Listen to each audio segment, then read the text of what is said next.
Ringrazio il direttore degli scavi, Alessandro Carrisi, tutta la sua equipe. Benvenuti a tutti, buonasera. Prima di iniziare devo fare tutta una serie Il primo è proprio un obbligo di legge, se no ci levano la concessione, ovvero ricordare a tutti noi che quello che state per vedere sono i risultati di uno scavo in concessione ministeriale, e se non lo dicevo poi qualcuno a Roma si sarebbe lamentato. Detto questo, un ringraziamento dovuto al sindaco, alla giunta di Riva Ligure, a tutto il comune di Riva Ligure, perché è vero, quest'anno siamo stati meno del solito, difficilmente avremmo potuto essere di più, proprio perché scavare, portare un gruppo di studenti, di giovani, all'interno di una scuola elementare in tempo di pandemia è una cosa tutt'altro che scontata. Ci sono tutta una serie di procedure, di protocolli da rispettare e quindi le difficoltà nell'organizzare lo scavo di quest'anno sono state immensamente superiori a quelle degli anni scorsi, anche i costi da affrontare, e devo dire che avere la giunta vicino con un supporto continuo è stata obiettivamente una delle cose che ci hanno spinto a credere di potercela fare. L'anno scorso non ce l'abbiamo fatta, non ci siamo riusciti a scavare, ci abbiamo provato, non c'erano le condizioni. Nonostante tutto quest'anno ce l'abbiamo fatta e penso che questo debba essere uno stimolo per tutti noi per pensare positivamente per il futuro e sperare che questa pandemia il più presto possibile, grazie alla volontà e ai buoni comportamenti di tutti noi, perché tanto da quello bisogna passare, questa pandemia il prima possibile ci lasci.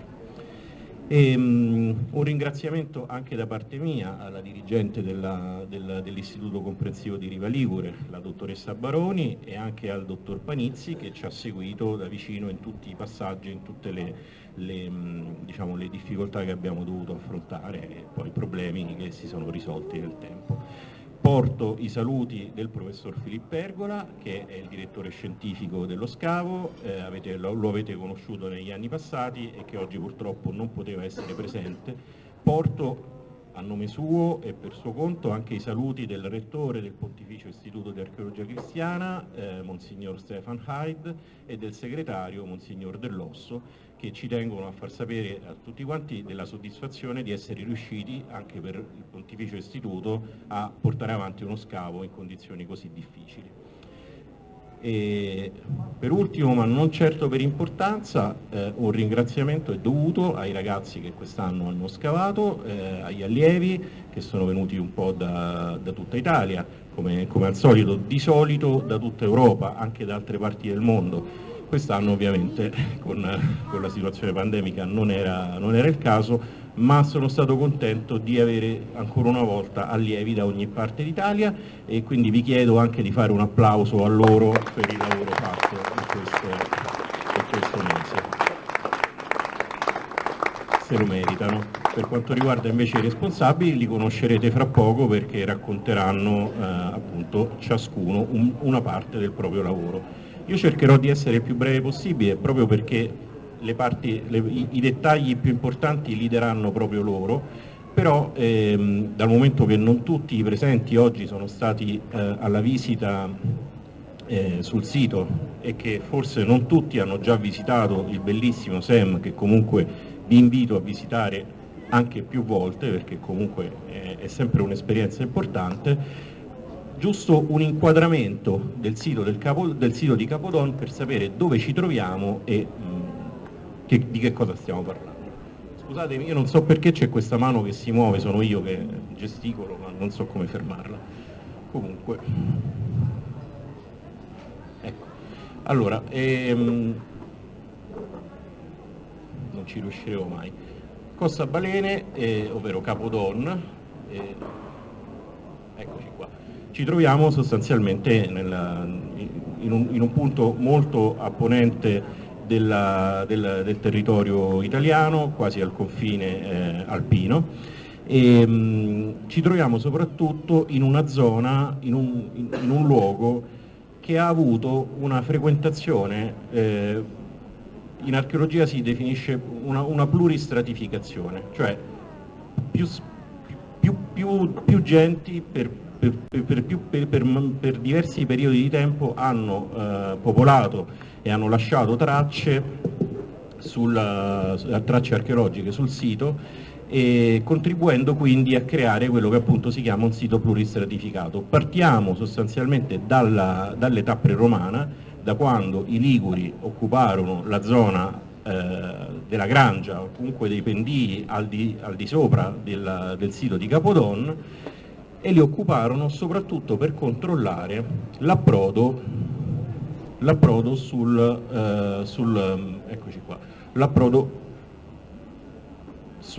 sul torrente Argentina, il cui nome antico è invece Tabbia, da cui poi prende il nome Taggia. Perché era importante questo approdo? Perché la Valle Argentina, come potete ben vedere, consente il collegamento con il versante piemontese, appenninico e prealpino, da cui in età protostorica per l'appunto arrivavano tutta una serie di merci, soprattutto minerali e prodotti insomma anche dell'allevamento, ma per lo più minerali, tutta una serie di merci che erano scambiabili poi sul mercato. Quindi un approdo alla foce del torrente si trova già in età preromana. Quando arrivano i romani, quello che fanno è piazzare una villa al di sopra dell'approdo, una villa gestita direttamente dallo Stato, e questa villa vive più o meno dal I secolo a.C. fino alla fine del IV secolo d.C. È una villa di cui parleremo più avanti ed è la fase puramente romana di occupazione di Capodon. Il motivo è sempre lo stesso, la presenza di questo approdo. E la presenza di questo approdo è testimoniata anche nella cartografia storica, in particolar modo nella tabula poitingheriana, che nomina una serie di siti in sequenza che partendo da Albenga sono appunto Albenga, dopo Albenga Lupus Bromani, dopo l'odierna Diano Marina, dopo Diano Marina Costa Balene, cioè Capodon, Riva Ligure, e dopo Costa Balene, saltando l'attuale zona di Sanremo, che ha un toponimo antico che è Villa Matuziana e che ancora non è chiarissimo come funzioni l'abitato antico di Sanremo. Era probabilmente una zona di ville più che un vero e proprio abitato in senso urbano. Dopo Costa Balene si arriva appunto direttamente a Ventimiglia. Sono tutte tappe lungo una presunta viabilità costiera e soprattutto sono anche tutti porti o approdi. Questo perché, questo lo sappiamo anche noi oggi, muoversi via terra in Liguria non è mai stato facile, non è facile oggi. Se l'autostrada si blocca, l'Aurelia si intasa.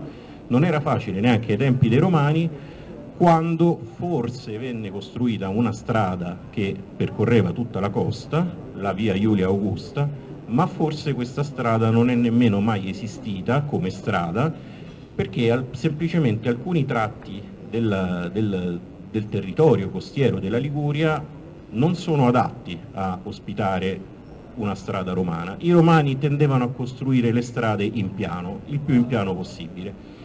Se dovevano superare un'altura lo facevano se erano costretti, altrimenti ci giravano intorno. In Liguria questo è impossibile perché, lo sapete, valli composte da alture che si alternano appunto alle valli, e quindi questo avrebbe comportato una strada con un continuo saliscendi. I romani queste cose non le facevano.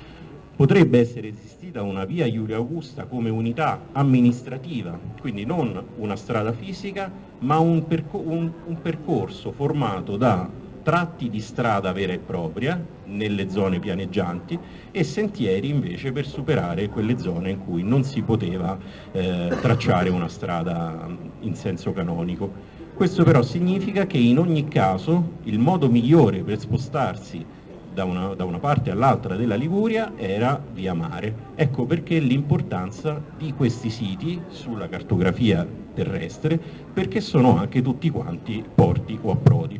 Nel caso di Capodon il luogo fisico di sosta della viabilità terrestre era un amanzio il cui nome antico è Costa Balene e che si ritrova appunto sulla tabula poitingheriana, che è una cartografia antica che disegna sostanzialmente buona